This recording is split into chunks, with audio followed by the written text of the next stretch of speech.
Isa po ito sa malalakas at mapaminsalang lindol po na nag-occur po sa Mindanao. Ang isa po sa mas malakas pa dito ay nung nangyari po noong 1976. Ito po yung tinatawag nating Morro Gulf earthquake na kung saan nag-generate po ito ng destructive na tsunami. So marami pong mga kababayan na po natin, marami po tayong casualties during that time po. Kasi po yung earthquake nag-occur po ng halos alas 12 ng gabi. So karamihan po ng mga kababayan natin natutulog noon. And malaki po yung nag-generate na tsunami wave. 1976, tama po ba yung Tama dinig po. ko?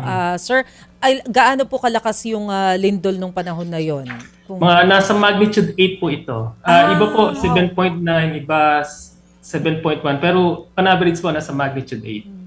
Good evening po, si Chicky Verhel po ito. Ano po ang naging dahilan po talaga, pinakadahilan nitong lindol po at yung epicenter doon mismo sa Sarangani?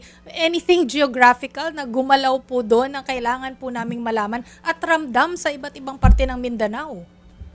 Ang nagdulot po ng earthquake na ito ay dahilan po sa paggalaw po along yung tinatawag po nating Cotabato Trench. Ito po ay isa sa mga earthquake generators natin, kasama na tulad po ng Philippine Trench sa eastern side po ng Philippines, and then Manila Trench, ito po ay malapit sa Manila, at meron din po tayong tinatawag na Negros Trench, dun po sa isla ng Negros. Ito po ay malalaking fault na pagka po ito ay gumalaw, malaki po ang tsansa na mapag-generate po ito ng malalakas na lindol. Aktibo po itong structure nito. In fact, nagkokos halos everyday nakapagre-record po tayo ng earthquakes dito.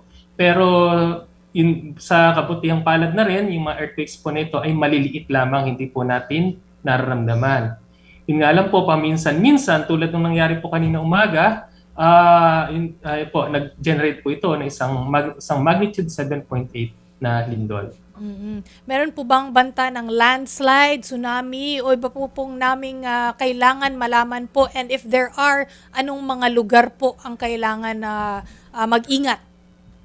Kanina pong nagkaroon po ng lindol, nag-issue po tayo ng tsunami warning kasi nga po, batay po sa kanyang lalim at lokasyon, ito po yung mga klase ng earthquake na kaya po niya mag-generate ng tsunami. And na-record po ito ng ating mga sea level monitoring stations na strategically po naka-install po sa mga coastal areas po natin sa malapit po sa epicentro ng lindol.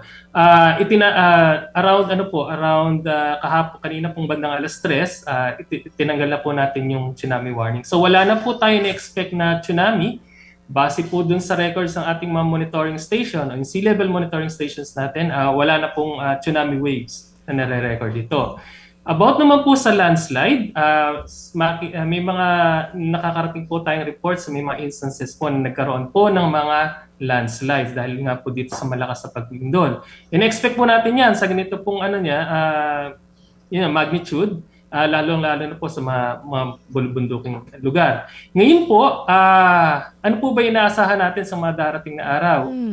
Una po dito ay expect po natin na magkaroon po ng mga aftershocks. Pwede po itong tumagal ng ilang araw o ilang linggo.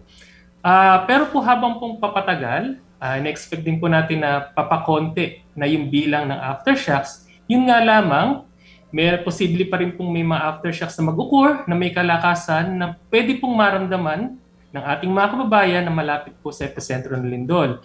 Sa tanong niyo po kanina about landslide, lalong-lalo na po yung mga kababayan natin na nakatira po malapit sa mga bulubundukin o paano ng may mga matatarik na bahagi ng lupa, maging mapanuri po tayo kasi po baka may mga napahina pong mga bahagi ng mga lupa po na posibleng mapabagsak po kung magkakaroon po ng isang may kalakasang aftershocks.